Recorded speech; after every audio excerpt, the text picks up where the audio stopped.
Well, hi everybody, this is DearMamaSal, and it is a Friday lunchtime, which means we are going to be talking about our feelings, coping with feelings.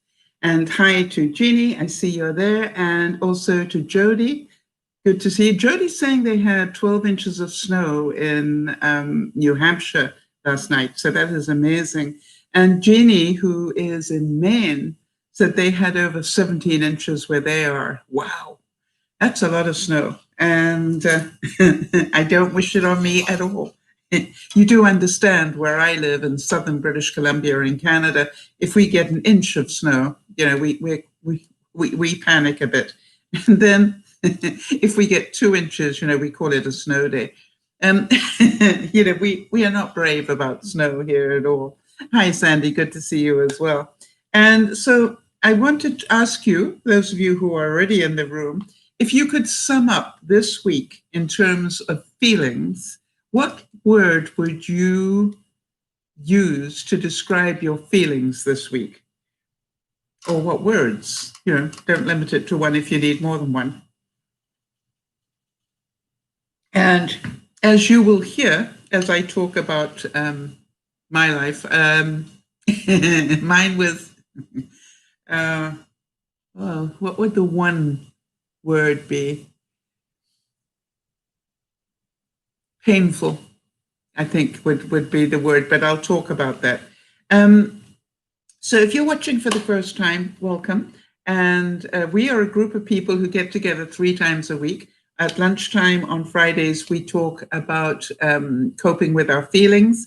And Friday evening at 7 o'clock Pacific time, we talk about coping with our lives. And then again on Sunday afternoon, we talk about coping at 3:30 Pacific, we talk about coping with our stress. And I want to say that you are more than welcome to participate. We love it when new people come in.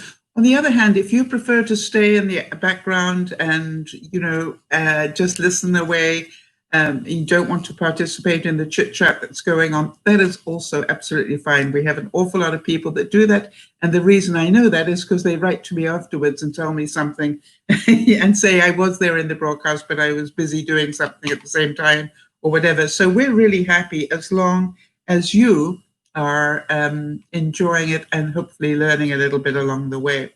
Just as the terms that you all understand, I am just a human being who's lived a long life. You can tell that by the color of my hair. And so I'm not a medical professional or somebody that is licensed to do anything like this.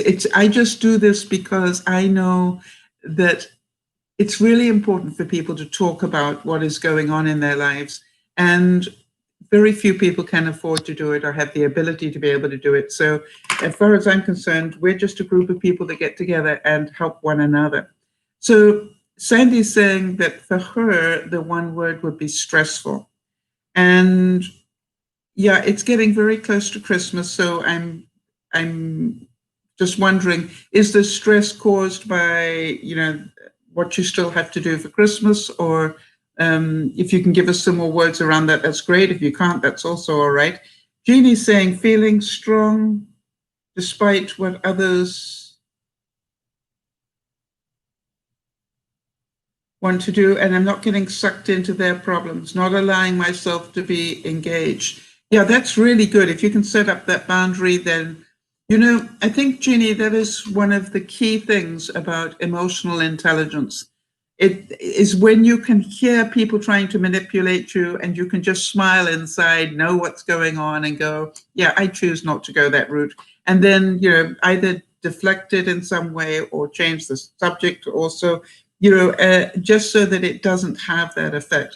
But I'm pretty certain for those of you who've now learned how to do that, it makes you realize just how much of your life was controlled by other people and their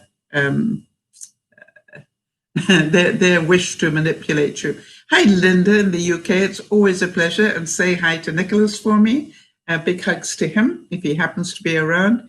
And I wanted to start with, we've been talking about empathy in the last couple of weeks on a Friday lunchtime. And I thought this was a wonderful quote. It says, peace equals the ability to handle conflict with empathy, nonviolence, and creativity, so that when people try to get you into a conflict situation, that you can keep your cool and not mirror them. And I think that's really important, that you can go, I know what they're trying to do, and it does upset me, but I don't have to get angry about it. I just have to smile, because in the old days this used to work, and it must be very frustrating for them that it no longer works. And to have empathy of that, if you can imagine people who've been able to control you all your life, and suddenly you're not controllable, they can't bend you to their way of thinking anymore. That gets to be pretty hurtful for them. And so, have empathy for that as well. I need that today. I put up a little survey about when people would like me to do the broadcast next Friday, because next Friday is Christmas. And at the moment, I think I'm right in saying 78% of the people that replied said they'd like me to move both broadcasts onto Saturday.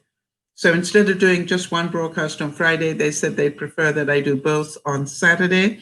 And so if you haven't voted, it's on the YouTube DearMamaSal page, so it should be on the page that you're on. There is a poll there, so make sure your voice is heard on that. I just want to update you. I still haven't heard about my friend that went in for the brain tumor op, which is obviously feeling very uncomfortable at the moment, because I'm in that catch-22. I've been sending hugs every day to my friend, but as yet I haven't heard back. Excuse me. And there's part of me that goes, I could phone, but the truth is, yeah, that does upset me. The truth is that if she wanted to talk to me on the phone, she'd already have done it. Do you get my drift? I trust her enough, and if I phone her, it is about me. It's not respecting her. So I am emailing her every single day, twice a day sometimes, just to let her know I'm thinking of her and sending her a hug. And the truth is, it is up to her now when she wants to reply to me. But, it is very, very awkward. Awkward is the wrong word. It's troubling and painful for me to not have heard yet what the situation is.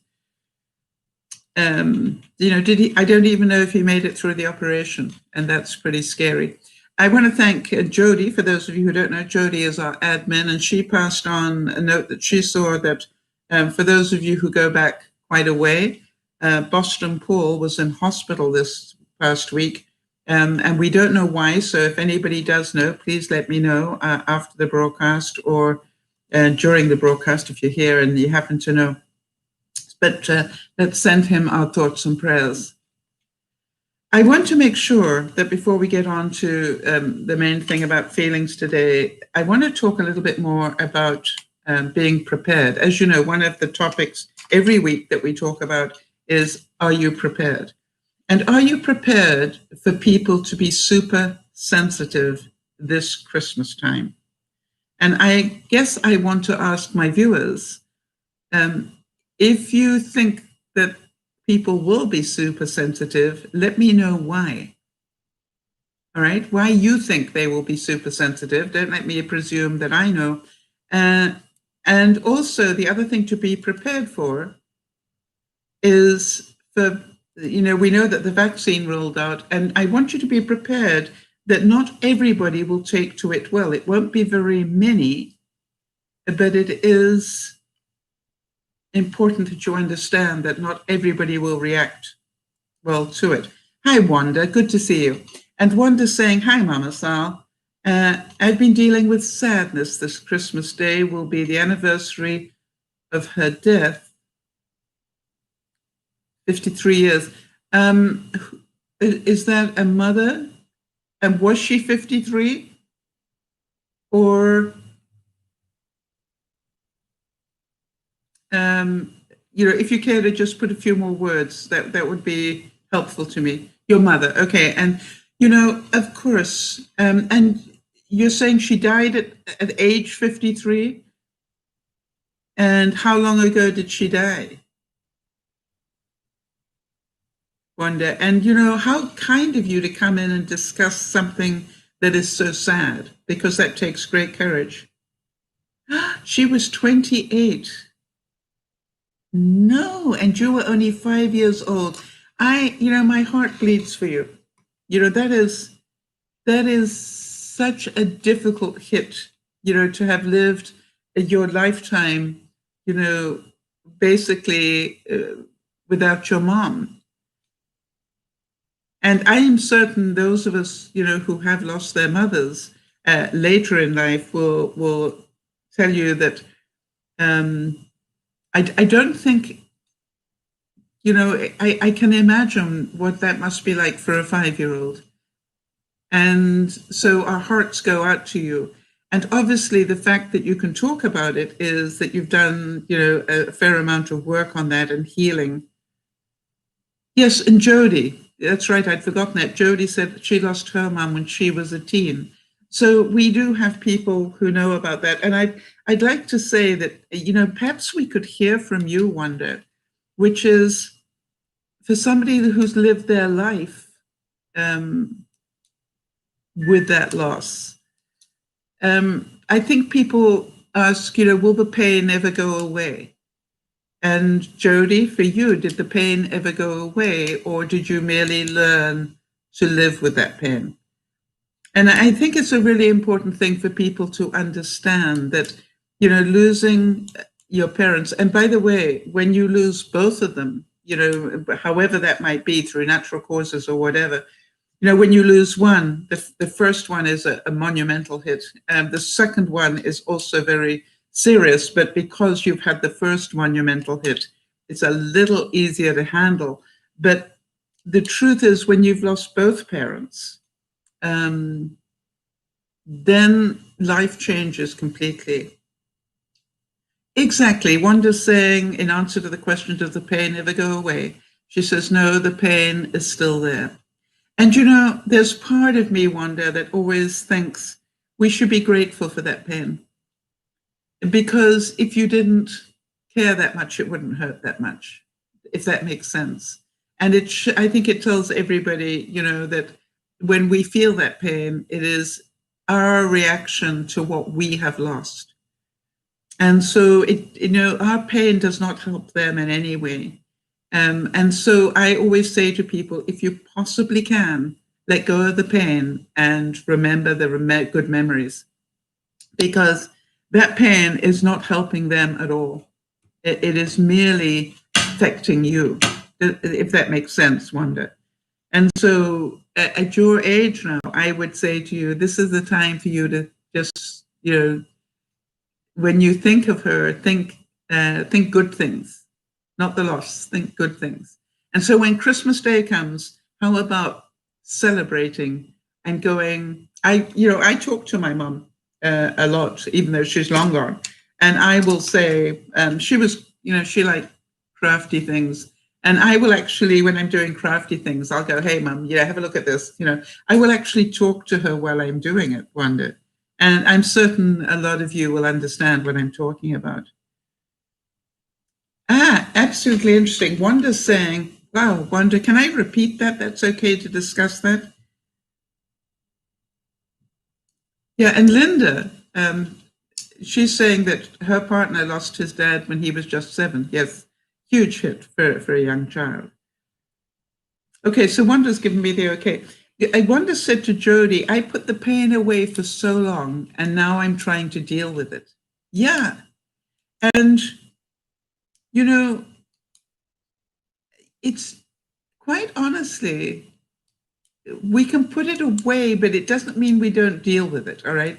And I would say that I'm delighted to hear that you are dealing with it. I I was quite amazed. I knew that my mother was dying, and I grieved her for a year before she died. I don't know if that makes any sense. I was very fortunate in that. You didn't have that opportunity, all right? You didn't know that you were going to lose your mom as a 5-year-old. Or Jody, you didn't know as being a teen that was going to happen. And so, from my perspective, I was really lucky that I got to do the grieving in real time. And so by the time she died, I was not devastated by it at all. I was actually grateful for it. And I know that might sound strange, but she was bedridden and she didn't like being bedridden. And so my gratefulness was about the fact that she didn't have to suffer that anymore. So sadness is a really interesting thing. We talk every week about the difference between what is a feeling and what is an emotion. And so the emotion is the shock that we all felt, Wanda, when you said that you'd lost your mom as a 5-year-old. I'm pretty certain everybody went, wow. You can't help but react to that. And then the feeling is what we feel in, what's going on inside that we don't necessarily talk about. And that's why we all get together, is to talk about these things. So, Wanda, a big round of applause for coming in and talking about it. And I've got a feeling I've seen that McAdoo name before.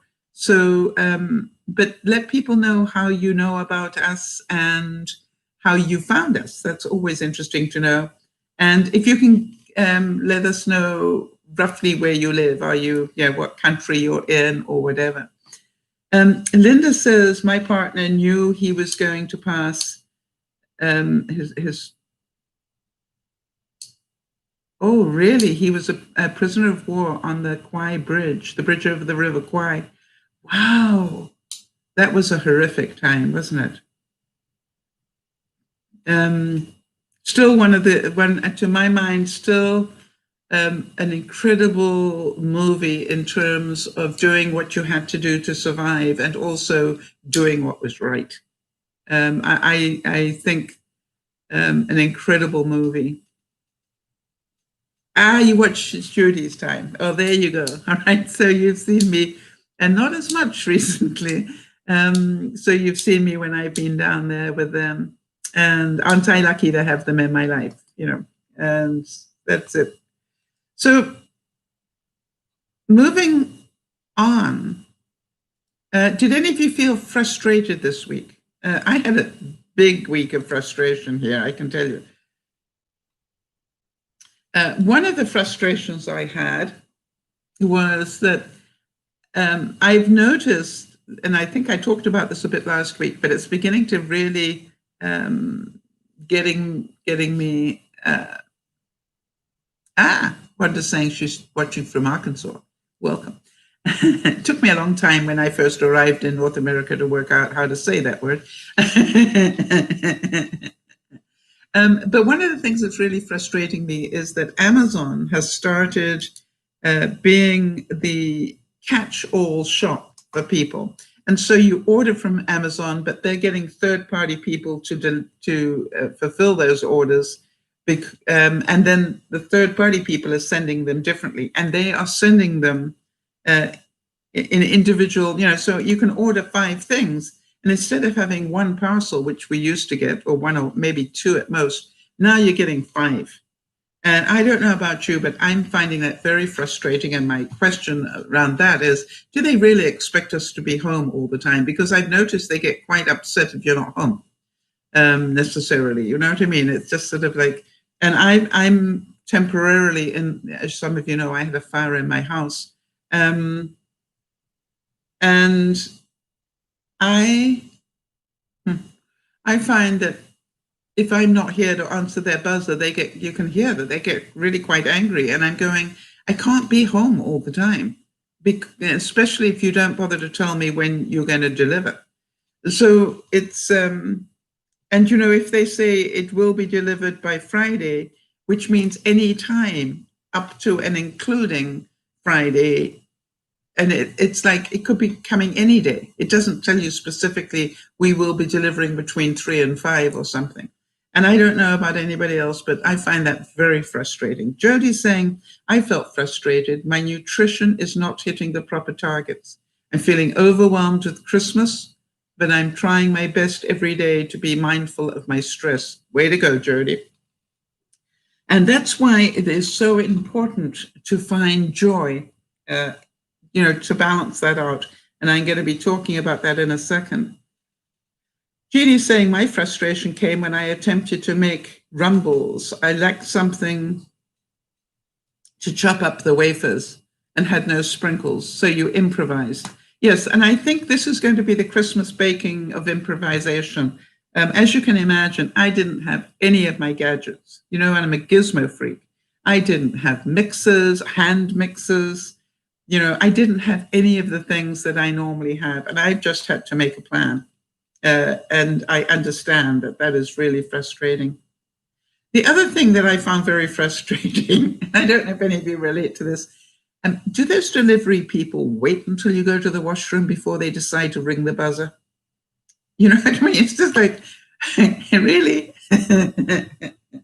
I've been waiting all day. And you wait until I'm in the washroom to come and knock on the door. It's just like, yeah, right.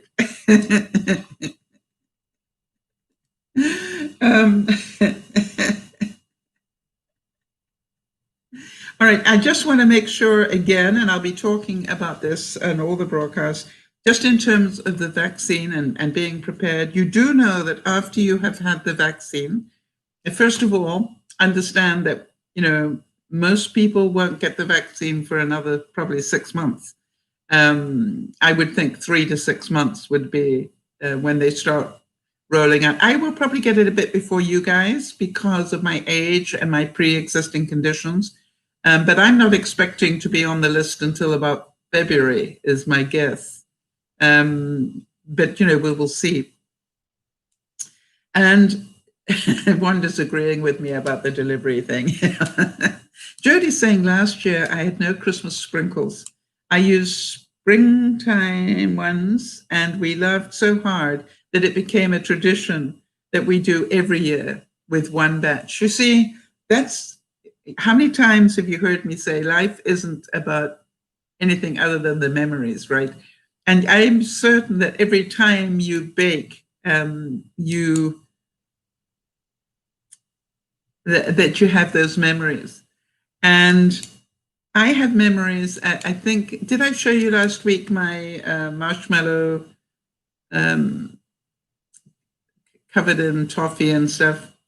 Anyway, I always make those every year, and I have fond memories of Yvonne's son and I making them, because one of the things that I did every Christmas was I got him to help me with making all the candies and chocolates and things, which of course he loved, because, there was no limitation on how many he could quality control. Well, we sort of limited it a little bit, but Mommy always knew he was going to come back very hyper. And so I've actually got, and here's about improvisation, guys. I realized that I didn't have, I didn't have enough room in my fridge to be able to keep everything that I wanted to keep in there. And I just realized I've got a dirty gate fridge outside at the moment, right? The temperatures are really low. So I put all my marshmallows in a box, in a cardboard box on the deck. And I reckon they can stay there. Linda's saying, isn't that wonderful, that her son Nicholas now makes bread regularly. Isn't that awesome? I think, that brings tears to my eyes, because I always thought that, the thing about Nicholas is, for him to be able to find things that he can do is really important. And the fact that he can contribute to the household that way, I think, is wonderful. And you might want to sort of, help him maybe make one loaf of bread that's got nuts and cranberries in it for Christmas. You know what I mean? Just so that you can show him it doesn't always have to be exactly the same. Jody's asking if I've ever made marshmallows from scratch. Absolutely not. No. Right. Why would I? I am pretty certain I can get them at a far better price and with far less stress. Just buying a packet. And also I've got a bottle. I did try, for those of you who heard about this, I did try the ice cube in chocolate thing, the way that it's meant to happen, and it failed miserably. The idea being that you freeze an ice cube with a stick in it, and then you take that, when it's frozen, you take that and then dip it in halfway up in chocolate. And that when you take it out, you will have a chocolate cup. Well, I have not perfected that. What happened was the chocolate stayed exactly where it was and the ice cube came up, leaving some water in the chocolate. So obviously my chocolate's got to have a different consistency to it. But this is, I will eventually learn how to do this. Jody's saying about the marshmallow. Exactly, Jody. Jody's saying, you know me, why buy them for $1 when you can make them for 27 and have a nervous breakdown? See? And the whole thing is, Jody, that's what I love about you. It's just like you relate to that so well, right? And I do the same thing. Why do I make chocolates when I could buy them far more cheaply and they'd look a whole lot better? Oh, Linda's saying that Nicholas is trying banana bread next. Well, you see, that is what life is, right? Life is constantly experimenting.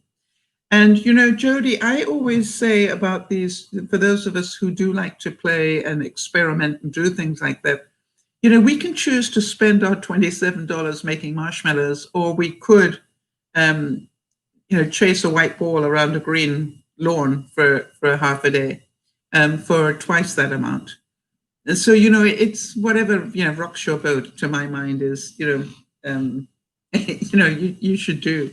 If I think how much money I have spent on paint and stuff in my time, yeah, really. And by the way, one of the frustrations, I've got a joyful thing there. All right. For those of you who know me, I love to recycle. So this is how I am. I'm putting homemade chocolates inside these, and then just dropping them in as a goodie bag thing.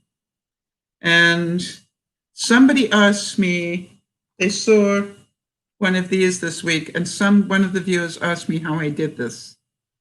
And so let me just tell you, I start with a thin piece of cork, and then I paint it. How do I paint it? I take 3 colors like this. And the kids, I actually saw this, and it was in a stack of children's art things. You see this? And it is superb for doing this. So all I do is I put down the 3 lines, sort of blobs of, a blob of each, like this. And actually, I put them down like this. No, I put them down this way. The gold, the copper, and then the silver. And then I just literally plop it in all 3, right, like this. And then I just go like this. And isn't that a beautiful finish to it, though? And now, after I've done them, I coat them with engine lacquer. So now I've seen some beautiful work that Sandy did this week that really inspires me when I get back to having all my equipment at home. And this year, it's just do what I can with what I can. But Sandy, keep showing us your wonderful work. And with permission, I'd really love to be able to share that with some of the viewers, because you do beautiful work. And, it's like, wow. I certainly would like to be on your Christmas list. So Wanda's saying, Mama Sal, you just gave me great idea for my students when I'm teaching art. Well, it's like, I don't know about you, but this is a really, I find that making little coasters is a great gift for anybody. And everybody needs coasters. And so anybody that I know in my life has got a set of my coasters. I also make trivets. And so it's a really, to my mind, it's a nice thing to do. And it's a memory that keeps on giving. I actually, because I'm so limited this year, I'm actually doing some pet rocks for people, which for their garden. And I think I've done 4 now. Because to me, it's all about, it'll either be a paperweight or it will go into somebody's garden. And to me, it's really important. It's just like, I like to give something that will last them, a while. Or that they can re-gift next year.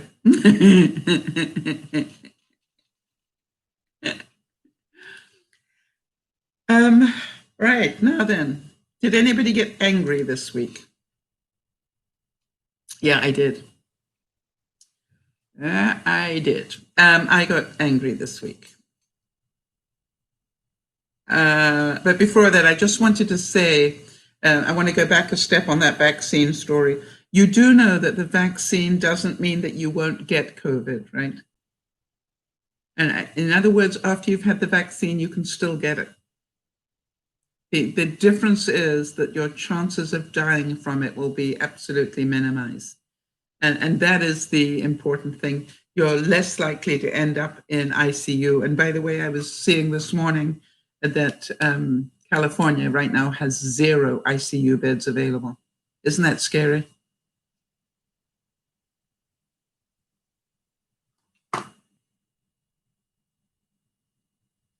Well, there you go, Wanda. I think it's really important not only that kids get to do art, but I think all adults should do it, because it is really, really important to use that part of your brain, the right side of your brain, and just to chill out of what everything else is going on. Yes, Jeannie's saying that we're not giving many gifts this year. We're just giving to the grandchildren. Absolutely. And, but having said that, I have received, I had a delivery of 4 gifts, all from Benji and Judy and the girls. And I did not expect that.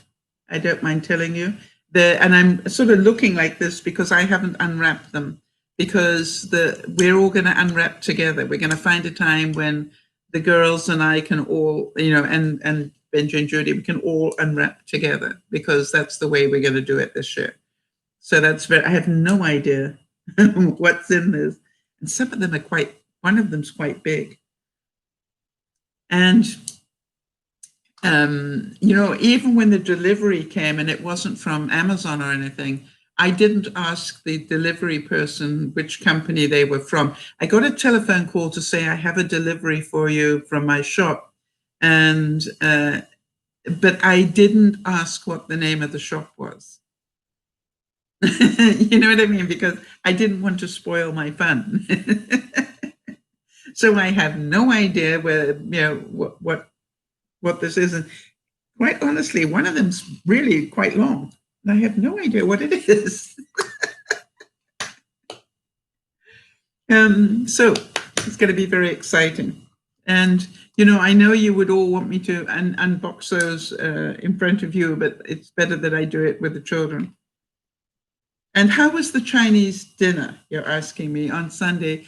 It was, the feelings were mixed on that, Jeannie. Part of me thought I've added to the risk. But as I was saying to my friend Marnie yesterday, we were on a Facebook video call last night, and I said to her, I have made the decision that the there are a couple of things I am going to continue to do. And one of them is to go for the Chinese dinner, because it's with the same small part of people that I allow myself to see. And that restaurant, quite honestly, we're the only people in there. When we go in there, occasionally somebody comes in for takeout, but we are basically the only people in a whole restaurant. And we are sitting, around a big table. And it's really nice to get out of the house. And I think what I was saying to Marnie yesterday, it's really important. I don't know if any of you agree with me on this. It is really important for us to consider our mental health now and sort of weigh up, not that we take a lot of risks, but weigh up what risk are you going to need to take to maintain your mental health. And so because I live on my own, I don't have people to talk to every day. And I want to tell you something that, it would be very different if I were living in my own house, because I'd be walking around and long distance chit-chatting to my neighbors and stuff that I know already. That I actually realize now that I did find exactly what I was looking for, which is a community of people. But what I've decided is I need to continue to do that Chinese dinner on a Sunday, and I also am going to go visit them for Christmas Eve. We're going to sit around and sing carols outside around a fire, maybe with, I don't know, marshmallows. Maybe I should take some marshmallows. And then I'm also joining them on Sunday, Christmas afternoon, when we are going to play Christmas charades. We're trying to do things that make us laugh. And I visited them on Monday for a meal, and that was great. And then we, did bowling. And as I suspected, they beat me very severely in bowling, but that's fine. Got some delay